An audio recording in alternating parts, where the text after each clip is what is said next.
Me gustaría que pudiéramos leer un poquito aquí en la primera epístola de San Pablo a su hijo espiritual, el joven pastor. Vamos a leer primeramente 1 Timoteo capítulo 2, versículos 5 y 6.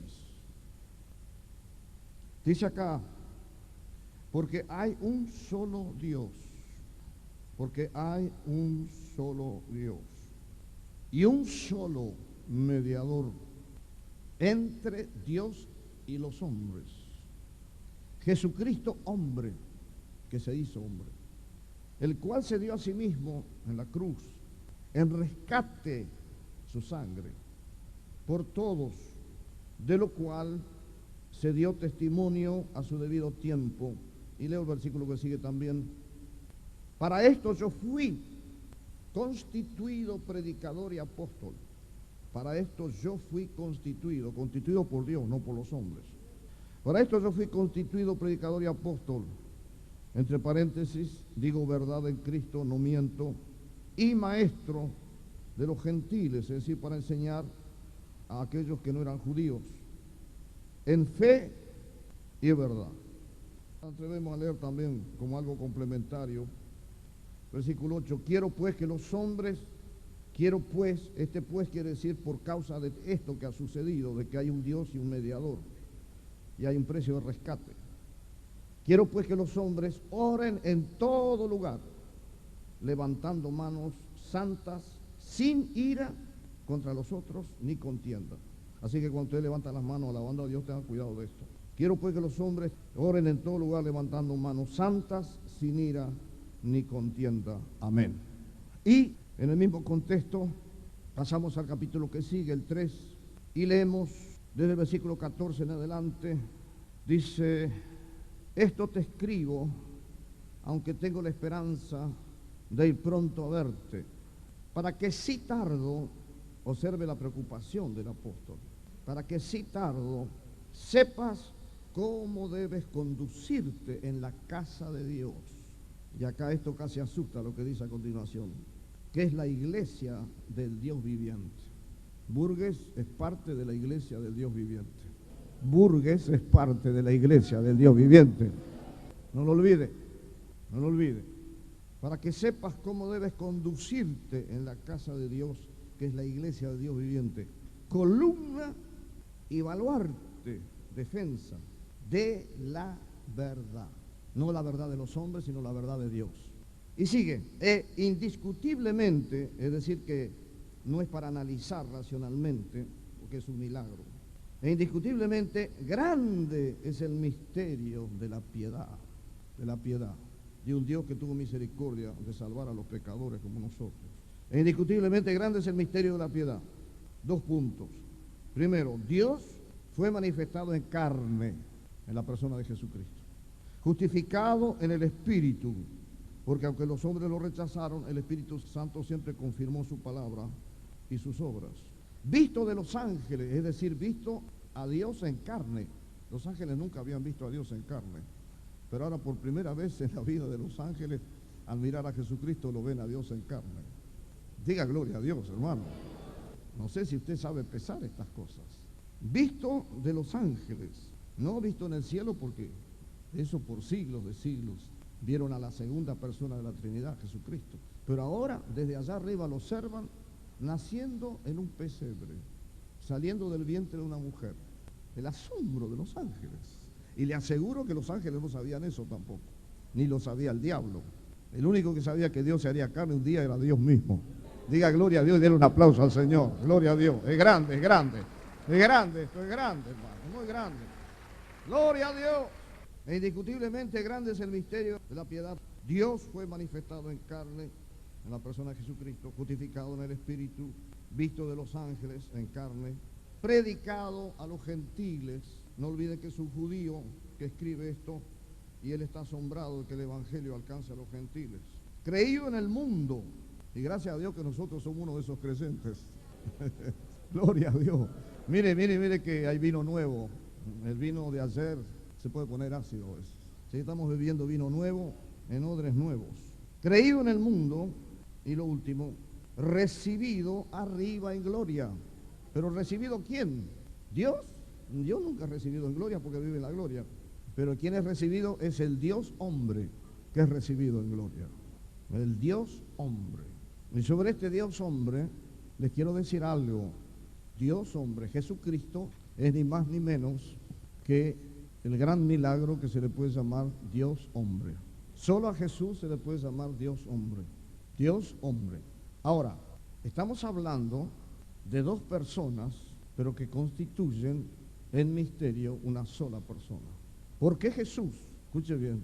Y ahí usted se va a dar cuenta que si usted cree que usted es salvo por esto que Pablo le llama el gran misterio de la piedad, entonces usted y yo somos salvos por un misterio, pero no un misterio en el sentido filosófico, intelectual, científico.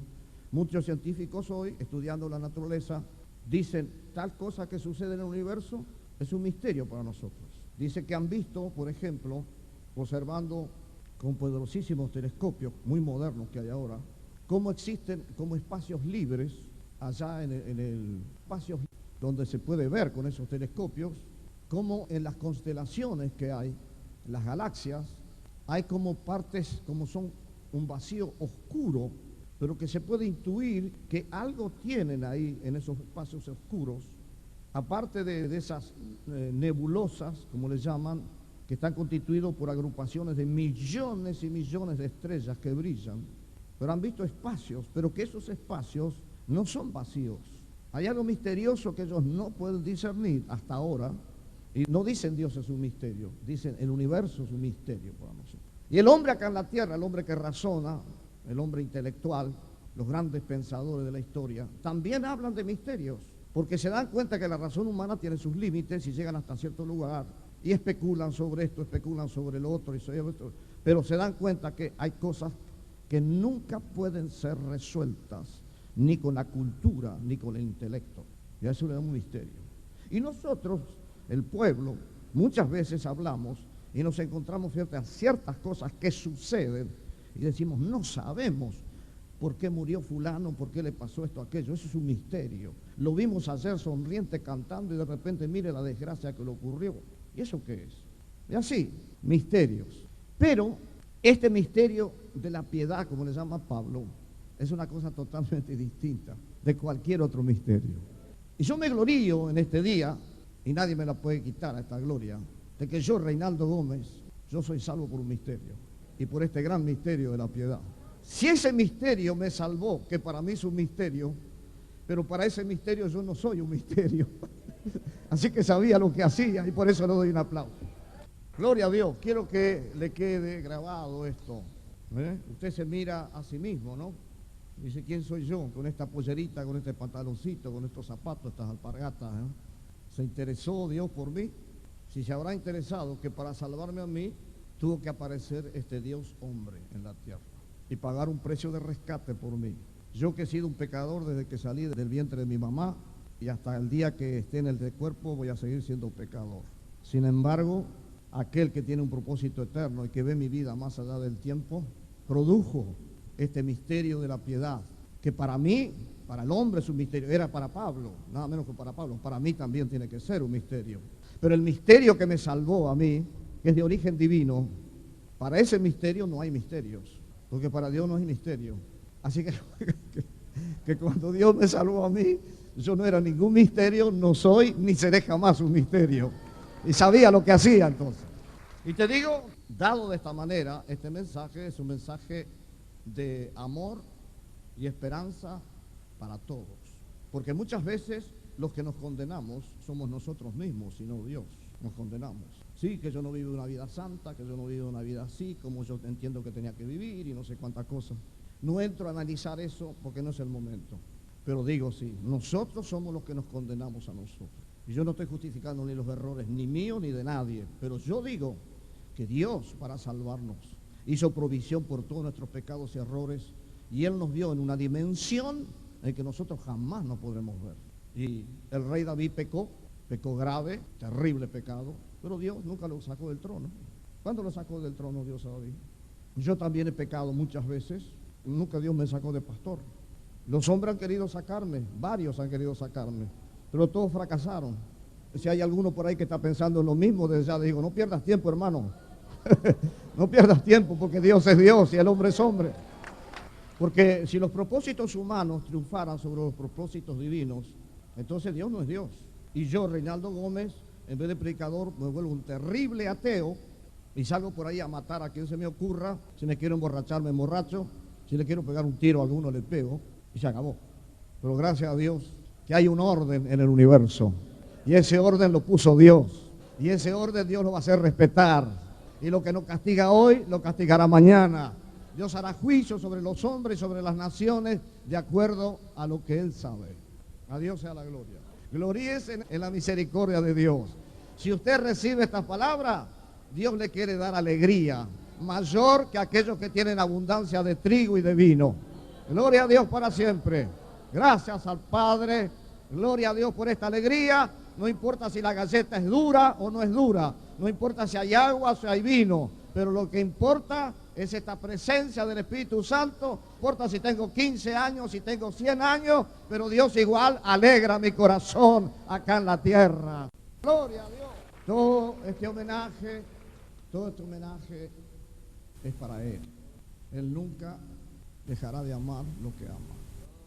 Se podrán cometer muchas locuras, pero Dios nunca dejará de amar lo que ama. Totalmente distinto de nosotros. Nosotros no tenemos la capacidad de amar que tiene Dios. Hoy amamos, mañana se enfría todo. Y hay amores que se congelan. Por eso a veces yo hablo de matrimonios en que el amor se ha congelado.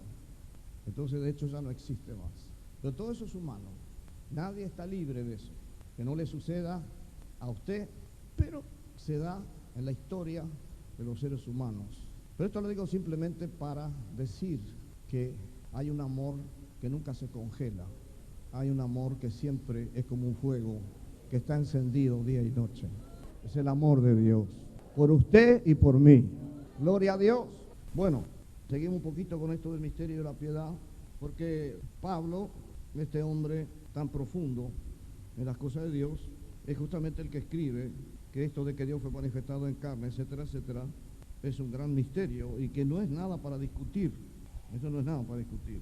Esto se recibe solamente para que contendáis eficazmente por la fe que ha sido dada una vez y para siempre a sus escogidos. En todas las versiones dice lo mismo.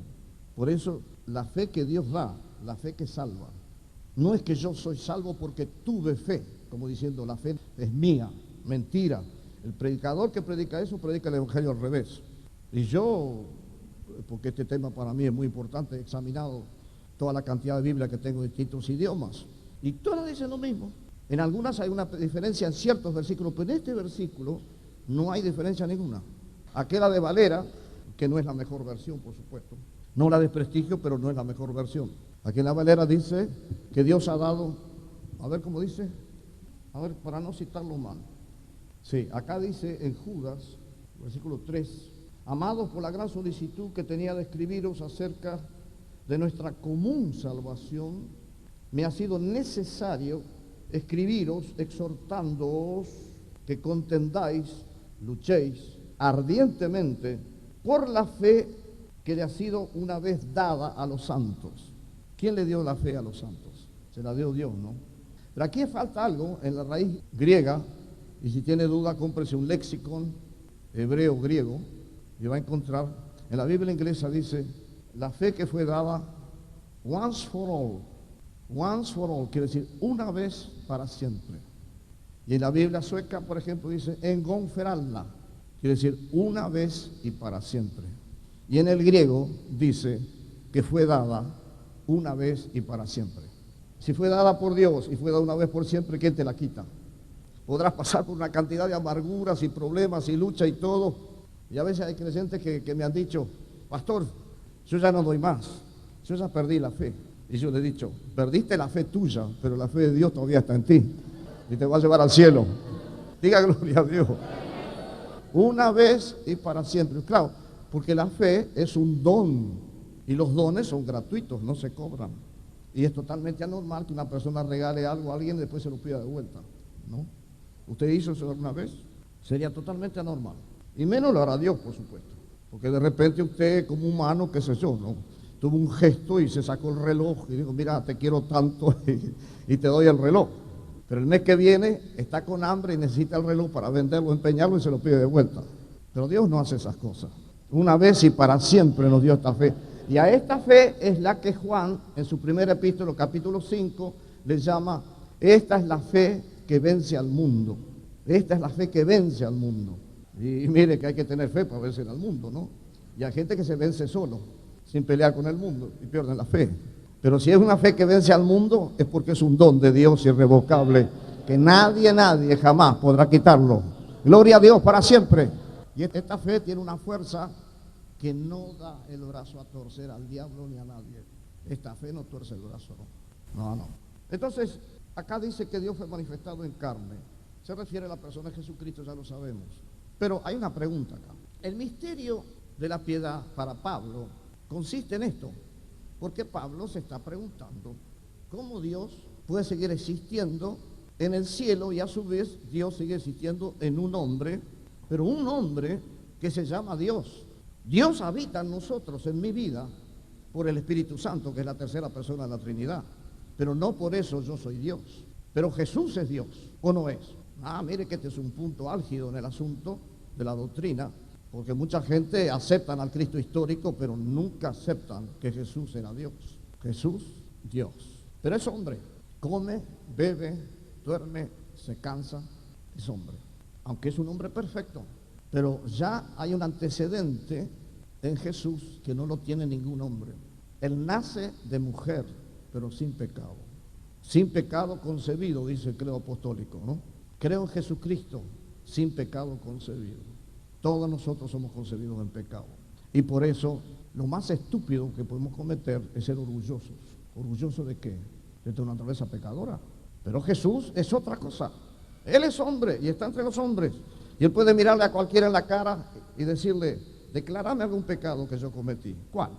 Nadie le puede decir nada, porque él nunca pecó. Ni siquiera trae el pecado en su naturaleza. Por eso yo sigo sosteniendo, cosa que es muy discutible, otros predicadores, pero yo voy a seguir sosteniendo esto hasta que alguien me demuestre que no es verdad.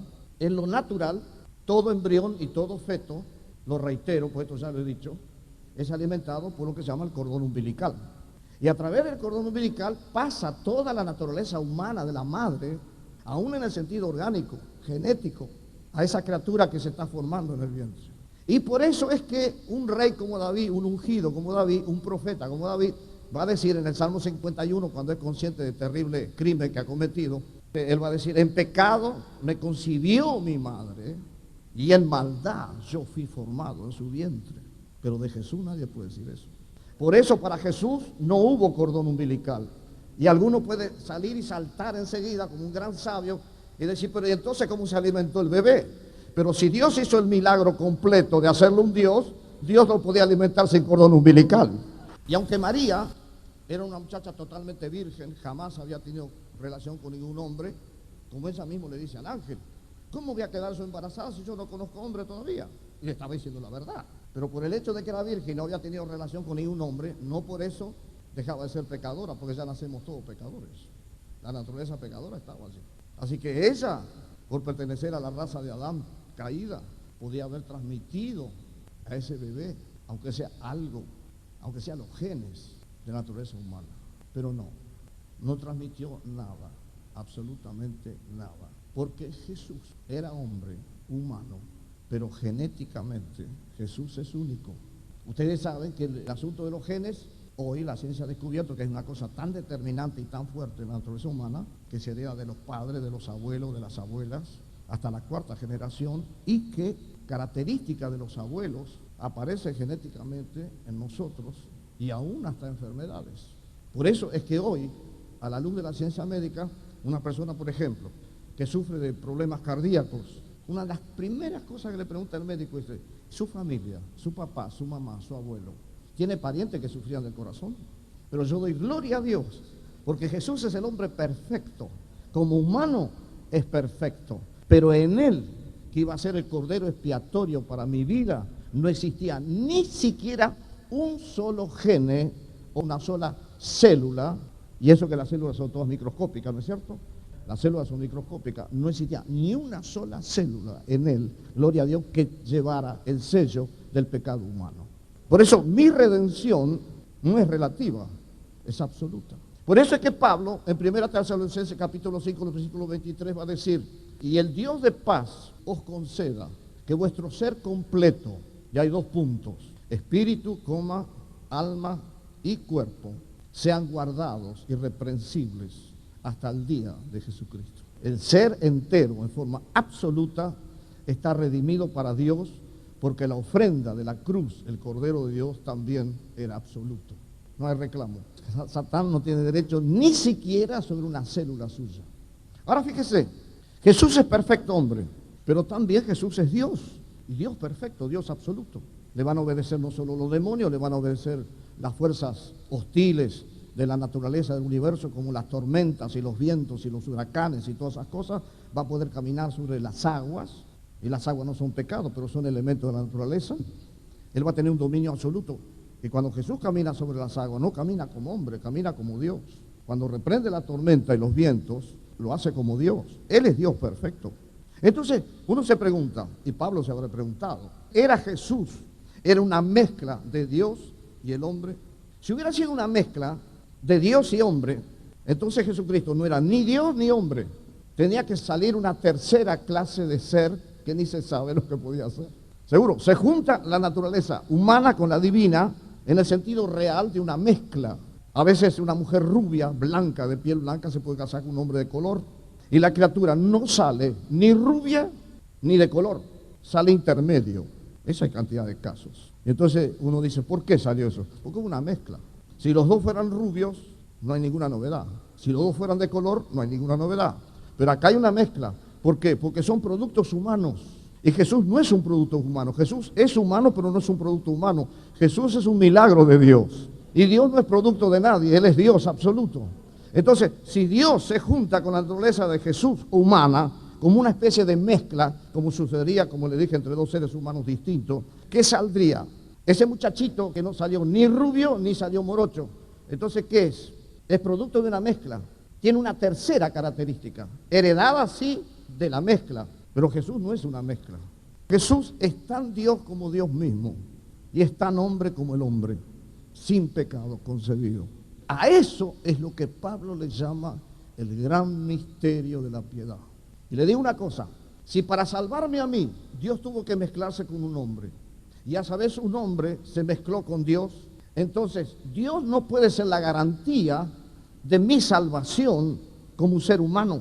Y aquel que se mezcló con Dios, aunque era humano pero se mezcló con Dios, tampoco puede ser la garantía de mi salvación, porque siempre va a existir una mezcla. Pero este es el gran misterio.